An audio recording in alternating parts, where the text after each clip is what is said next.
ଯିଏ ଲୋକନାଥ ସିଏ ଜଗନ୍ନାଥ, ଯିଏ ଜଗନ୍ନାଥ ସିଏ ଲୋକନାଥ। ଦାରୁ ବ୍ରହ୍ମ ପୂର୍ଣ୍ଣ ବ୍ରହ୍ମ ସ୍ୱରୂପରେ ବିରାଜମାନ କରିଛନ୍ତି। ସିଏ ତ ସ୍ୱୟଂ ସବୁ ଜାଣୁଛନ୍ତି ନା। ରଖେ ହରିତ ମାରେ କିଏ, ନା ମାରେ ହରିତ ରଖେ କିଏ। ଯାହାକୁ ରଖିବି ଅନନ୍ତ କି କରିପାରେ ବଳବନ୍ତ।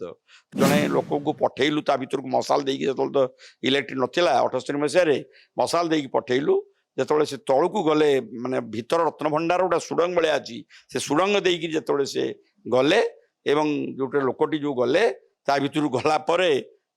ତାପରେ ପହଞ୍ଚିଲା ପରେ ଟେକିଲା ବେଳକୁ ହାଲକା ଲାଗିଲା। ଦେଖିଲା ବେଳକୁ 3ଟି ମଲା ପାରା ଆସିଥିଲେ। ଖ୍ରୀଷ୍ଟୀୟ 10ମ ଏକାଦଶ ଶତାବ୍ଦୀରେ ଚୋଡ଼ଗଙ୍ଗ ଦେବଙ୍କ ରାଜତ୍ୱ କାଳରେ ଆରମ୍ଭ ହେଇକିରି ତୃତୀୟ ଅନଙ୍ଗ ଭୀମ ଦେବଙ୍କ ସମୟରେ ଯୋଉ ମନ୍ଦିରଟି ସମ୍ପୂର୍ଣ୍ଣ ହେଇଥିଲା, ସେଇ ସମୟରୁ ବର୍ତ୍ତମାନ ଭିତରେ ଯେତେ ଅଳଙ୍କାର ସବୁ ଆସିଛି, ବିଶେଷ କରି ଗଙ୍ଗବଂଶୀ ଚୋଡ଼ଗଙ୍ଗ ଦେବ ଏବଂ ସୂର୍ଯ୍ୟବଂଶୀ କପିଳେନ୍ଦ୍ର ଦେବଙ୍କ ସମୟରେ ଯୋଉ ଦାକ୍ଷିଣାତ୍ୟ ଅଭିଯାନ କରିକିରି 16ଟା ହାତୀ ପିଠିରେ କପିଳେନ୍ଦ୍ର ଦେବ ଯୋଉ ଆଣିଥିଲେ, ଦାକ୍ଷିଣାତ୍ୟ ବିଜୟ କରିକି ରାଜାମାନଙ୍କୁ ପରାସ୍ତ କରି ତାଙ୍କର ମୁକୁଟ ଏବଂ ଖଣ୍ଡା ତରବାରୀ ଯାକୁ ଧରିକିରି ଆସିଥିଲେ, ଏ ସବୁ ଗୁଡ଼ିକ ଆମେ ଆଶା କରିବା ଯେ ସୁରକ୍ଷିତ ଅଛି ବା ଠିକ ଭାବରେ ରହିଛି। ତାହା ଆସନ୍ତାକାଲି ଠାରୁ ଗଣତି ଆରମ୍ଭ ହେଲେ ଜଣାପଡ଼ିବ ଯେ 78 ମସିହାରେ ଯୋଉ ତାଲିକା ପ୍ରସ୍ତୁତ ହେଇଛି, ସେଇ ତାଲିକା ଅନୁସାରେ ଭଣ୍ଡାରର ଅଳଙ୍କାର ଗୁଡ଼ିକ ଠିକ ଅଛି କି ନାହିଁ। ଦୀର୍ଘ 48 ବର୍ଷ ପରେ এই କାର୍ଯ୍ୟକ୍ରମ ଗୋଟେ ଚୂড়ାନ୍ତ ରୂପରେଖ ହେବାକୁ ଯାଉଛି।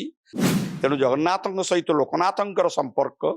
ଗଭୀର ଥିବାରୁ, ଜଡ଼ିତ ଥିବାରୁ, ନିବିଡ଼ ଥିବାରୁ ଆମେ ଆଶା କରିବା ଯେ ସ୍ୱୟଂ ନାଗ ଦେବତା ସେଠି ରହିଛନ୍ତି। କାରଣ ଲୋକନାଥ ଜଗିକି ରହିଛନ୍ତି। ସତ୍ୟପଥେ ଧର୍ମପଥେ ଘେନି ଯାଅ ମତେ, ବସାଅ ପରାଣ ମୋର ତବ ପ୍ରେମ ସ୍ରୋତେ। ତେଣୁ ଆମେ ସମସ୍ତେ ଏ କଳିଯୁଗର ମଣିଷ, ସତ୍ୟ ପଥରେ ଯିବା, ଧର୍ମ ପଥରେ ଯିବା, ମହାପ୍ରଭୁ ପ୍ରତି ଶ୍ରଦ୍ଧା ବିଶ୍ୱାସ ଭକ୍ତି ରଖିବା। ସେ ଆମକୁ ବାଟ କଢ଼େଇ ନେବେ, ସେ ଆମକୁ ଜ୍ଞାନ ଦେବେ। ଆପଣ ନୀଳଚକ୍ରରେ ଚିଲ ବସିବା, ବହୁତ ଉଚ୍ଚରେ ତ ମନ୍ଦିର ଅଛି ନା। ତେଣୁ ସେମାନେ ଯେତେବେଳେ ଆକାଶରେ ଉଡୁଛନ୍ତି, ଗୋଟେ ଜାଗା ଯଦି ପାଇଗଲେ ସେଠି ସେମାନେ ବସିବେ, ତାଙ୍କ ଜାଗା ସେଇଠି, ସେ ତ ସବୁ ଲୋକ ସେଠି ଯାଇପାରିବେନି। ତେଣୁକରି ସେଠି ଚିଲ ବସିବା କି ଶୂନ୍ୟ ଗଣ୍ଠି ପଡ଼ିବା, ବେଳେବେଳେ ପବନର ଗତି ବଦଳି ଗଲେ, ଗୋଟିଏ ପଟରୁ ଆଉ ଗୋଟିଏ ପଟକୁ ପରିବର୍ତ୍ତନ ହେଇଗଲେ ଆପେ ଆପେ ଗଣ୍ଠି ପଡ଼ିଯାଏ।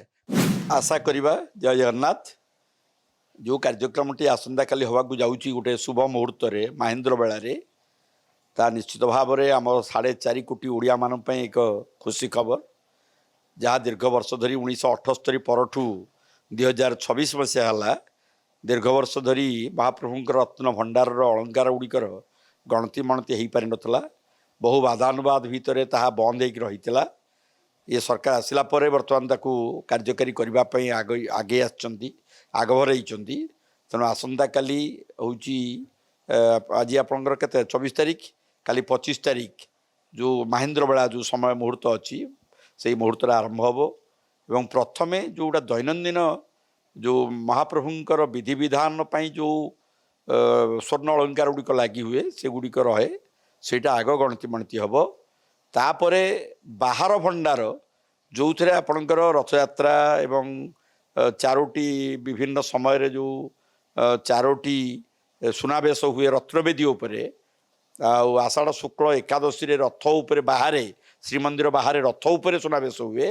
ଏସବୁ ଜିନିଷ ଗୁଡ଼ିକ ଆପଣଙ୍କର ବାହାର ରତ୍ନ ଭଣ୍ଡାରରେ ରହେ। ତେଣୁ ଗୋଟେ ହେଲା ଚଳମାନ ଭଣ୍ଡାର, ଆଉ ଗୋଟେ ହେଲା ବାହାର ରତ୍ନ ଭଣ୍ଡାର, ଆଉ ଗୋଟେ ହେଉଛି ଭିତର ରତ୍ନ ଭଣ୍ଡାର। ଯେବେଠୁ ମହାପ୍ରଭୁଙ୍କର ମନ୍ଦିର ତିଆରି ହେଲାଣି, ଖ୍ରୀଷ୍ଟୀୟ 10ମ ଏକାଦଶ ଶତାବ୍ଦୀରେ ଚୋଡ଼ଗଙ୍ଗ ଦେବଙ୍କ ରାଜତ୍ୱ କାଳରେ ଆରମ୍ଭ ହେଇକିରି ତୃତୀୟ ଅନଙ୍ଗ ଭୀମ ଦେବଙ୍କ ସମୟରେ ଯେଉଁ ମନ୍ଦିରଟି ସମ୍ପୂର୍ଣ୍ଣ ହେଇଥିଲା,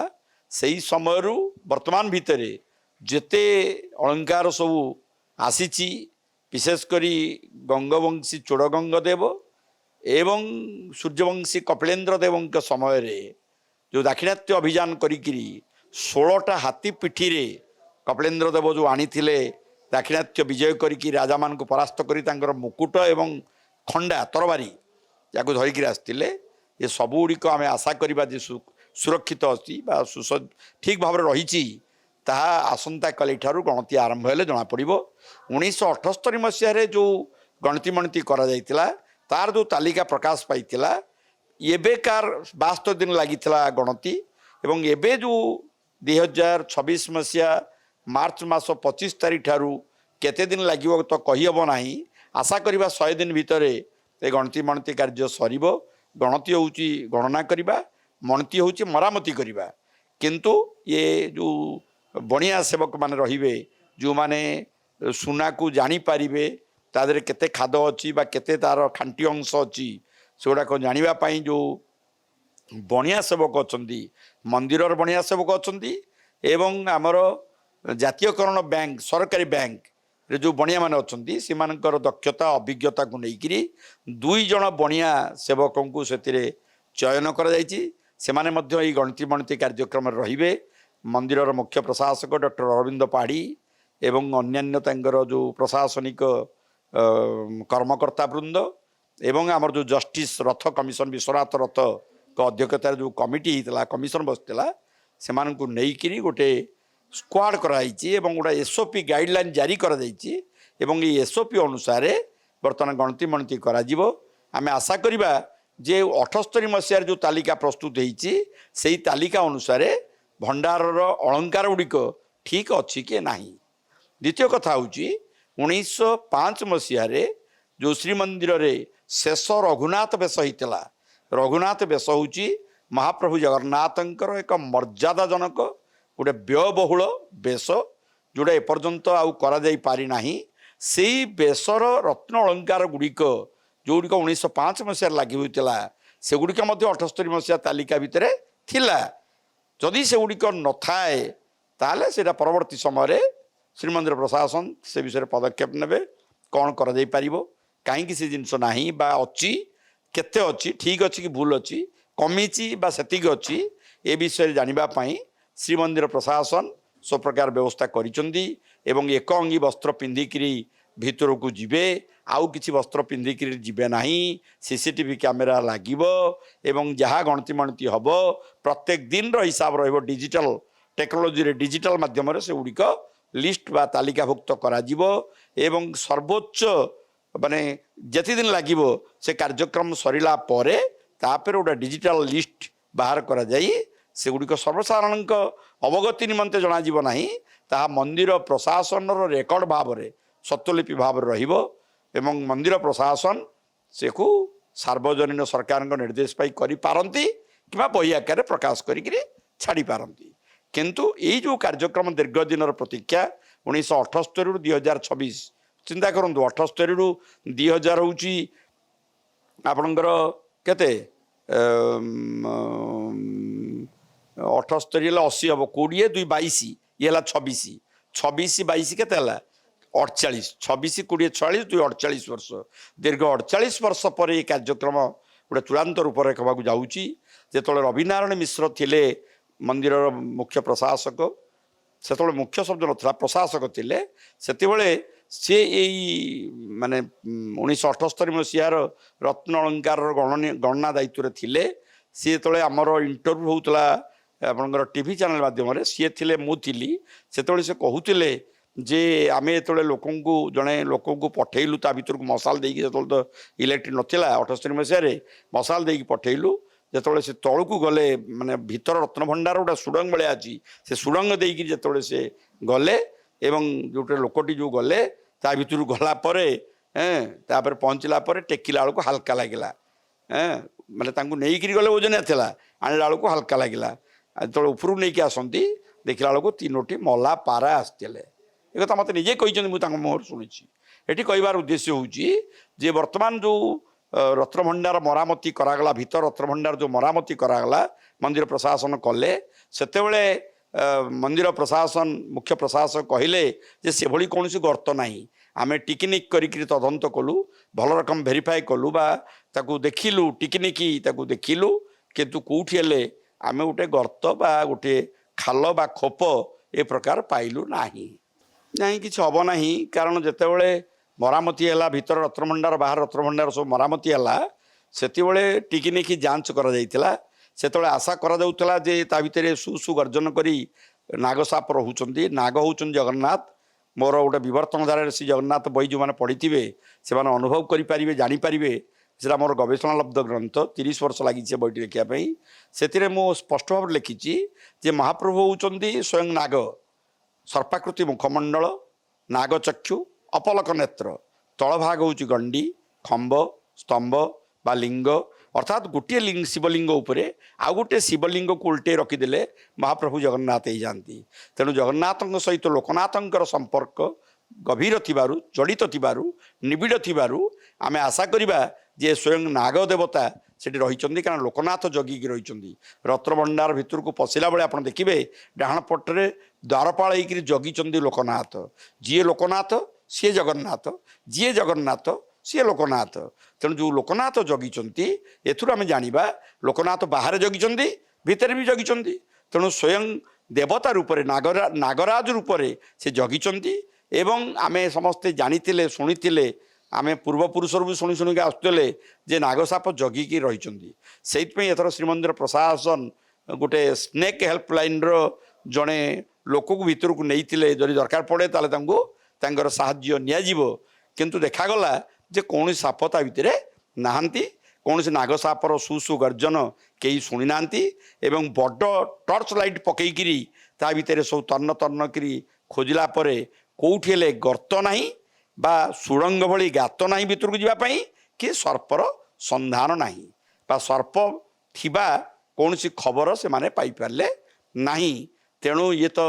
जगन्नाथ महाप्रभु होचंदी कलिजुगर सत्य सनातन परम ब्रह्म दारु ब्रह्म पूर्ण ब्रह्म स्वरूप विराजमान करिसंदी सी तो स्वयं सबू जानुचंदी ना रखे हरित मारे किए ना मारे हरित रखे किए जहाँ रखिबे अनंत कि करि पारे बलवंत।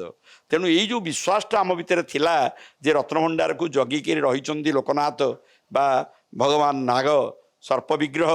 किंतु जो माने जाइतिले ता भितर को से माने कहले जे ता भितर किछि नाही कारण सी होचंदी रहस्यमय देवता सर्वं रहस्य पुरुषोत्तमस्य देवो न जानाति कुत मनुष्य। तेणु देवता मान विषय जो देवता माने जानी पारु नांती किछि आउ साधारण मनीष रक्तमांस देहधारी मनीष से विषय कौन कहीपर ना यार किसी संपर्क ना गोटा काकतालिक न्याय आम कहूचे काउ बसिया ताल पड़ा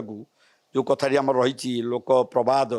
से अनुसार आम भावुचे जोड़ा किसी अघटन घटव कि गोटा अनीति अन्याय अधर्म किसी घटव कि नीलचक्र चिल बसुची चिलटा जिते चिल मैंने जापारती काउ मैंने जापारती शागुणा मैंने जापारती एमान को भगवान तो रूप देइछन्ति पक्षी रूप जन्म देइछन्ति एमाने बहु जिनस जापारती किंतु ता सहित आर संपर्क किसी ना क्या विज्ञान सम्मत दृष्टि विचार कले आप नीलचक्र चिल बसवा बहुत उच्चरे तो मंदिर अच्छी ना तेणु से आकाश में उड़ुंट गोटे जगह जदि पाईगले से बसवे जगह से तो सब लोक से जापर नहीं तेणुक से चिल बसवा कि शून्य गंठी पड़ा बेले बेले पवन गति बदली गले गोटे पटू आउ गोटे पट को परिवर्तन हो गले आपे आपे गंठी पड़ जाए पवन बेग अनुसार गति अनुसार आपंकर पताका को पताका छंडी गंठी पड़ जाए जहाँ को आम कहू शून्य गंठी महाप्रभुंर पतित पावन बाना ये तो पतित मान को उद्धार करने बाना कली जुगरे से पतित मान को तारिबाई मुक्ति मोक्ष निर्वाण प्रदान करने पापी मान को उद्धार करने तो यात्रा से यात्रा हूँ रथ यात्रा ताकू तो आम कहूचे ता हूँ पतित पावन यात्रा तेणु पतित पावन यात्रा महाप्रभुंर दर्शन पाई ये भक्त केते व्याकुल केते आकुल तेणु आम आशा करिबा जे महाप्रभु कहार केबे अनिष्ट करिना कि करिवे नाही कारण से होचंदी शून्य ब्रह्म परम ब्रह्म दारु ब्रह्म जेतोळे तांको शरीर रे जेतोळे ब्रह्म संस्थापन हो जाए सेतोळे से जीवंत देवतार परिणत होती तेणु से कहार अनिष्ट केबे करिना कारण से होचंदी भावर देवता अनुभवर देवता विश्वासर देवता सत्यर देवता से होचंदी सत्य सनातन परम ब्रह्म ये सनातन धर्म जेते दिन पर्यंत थिबो जगन्नाथ महाप्रभु सेते दिन पर्यंत कलिजुग राजूति करिवे एवं कलिजुगर प्रत्येक मनीष को से ज्ञान विचार देवाई आसुँच सब से कहते ये 84 लाख जीव दे जो दुर्लभ मनीष जन्म पाइचु तो केबे हतादर करिवनी एवं जो जो कर्म करने तू मनीष जन्म पाइचु से ही कर्म करू सत्यर रहिबू धर्मर रहिबू सत्यर पथ हूँ धर्मर पथ से आम प्रार्थना बोलू सत्य पथे धर्म पथे घेनी जाओ मते बसाओ पुराण मोर तब प्रेम स्रोते तेणु आम समस्ते ये कलिजुगर मनीष सत्य पथरे जीवा धर्म पथरे जीवा महाप्रभु प्रति श्रद्धा विश्वास भक्ति रखा सी आमको बाट कढ़े ने सी आमको ज्ञान देवे। जय जगन्नाथ वंदे उत्कल जननी समस्त को ये सेवकर भूमिष्ठ प्रणाम। 2026-27 बजेट रे कृषि और कृषकों सर्वांगीन विकास को सर्वाधिक प्राथमिकता देइछन्ति लोकंको मुख्यमंत्री श्री मोहन चरण माझी। चाषी मानक आर्थिक सशक्तिकरण पई ବ୍ୟାପକ ସହାୟତା ରାଶିର ବ୍ୟବସ୍ଥା ସହ କୃଷି କ୍ଷେତ୍ରରେ ଆଧୁନିକ ଜ୍ଞାନକୌଶଳ ଓ ଯାନ୍ତ୍ରିକୀକରଣକୁ ପ୍ରୋତ୍ସାହନ ଦେବା ପାଇଁ ଅନେକ ଗୁରୁତ୍ୱପୂର୍ଣ୍ଣ ପଦକ୍ଷେପ ଗ୍ରହଣ କରିଛନ୍ତି। ସମୃଦ୍ଧ କୃଷକ ଯୋଜନା ପାଇଁ 6,088 କୋଟି, ପିଏମ୍ କିଷାନ ଯୋଜନାରେ 20,230 କୋଟି, କୃଷି ଯାନ୍ତ୍ରିକୀକରଣ ଏବଂ କୃଷି ଉଦ୍ୟୋଗ ପାଇଁ 841 କୋଟି ଓ ଶ୍ରୀ ଅନ୍ନ ଅଭିଯାନ ପାଇଁ 400 କୋଟି ଟଙ୍କାର ବ୍ୟୟ ବରାଦ କରାଯାଇଛି। ଏହି ବଜେଟ୍ ଅଧୀନରେ ପୁଷ୍ଟି ଶସ୍ୟର ଚାଷ ଓ ବ୍ୟବହାରକୁ ବୃଦ୍ଧି କରିବା ସହିତ ଗ୍ରାମୀଣ ଅର୍ଥନୀତିକୁ ସୁଦୃଢ଼ କରି ଓଡ଼ିଶାର ପ୍ରତିଟି କୃଷକ ପରିବାରକୁ ଏକ ସମୃଦ୍ଧ ଓ ଆତ୍ମନିର୍ଭରଶୀଳ ଭବିଷ୍ୟତ ପ୍ରଦାନ କରିବାକୁ ଲକ୍ଷ୍ୟ ରଖିଛନ୍ତି ଲୋକଙ୍କ ସରକାର।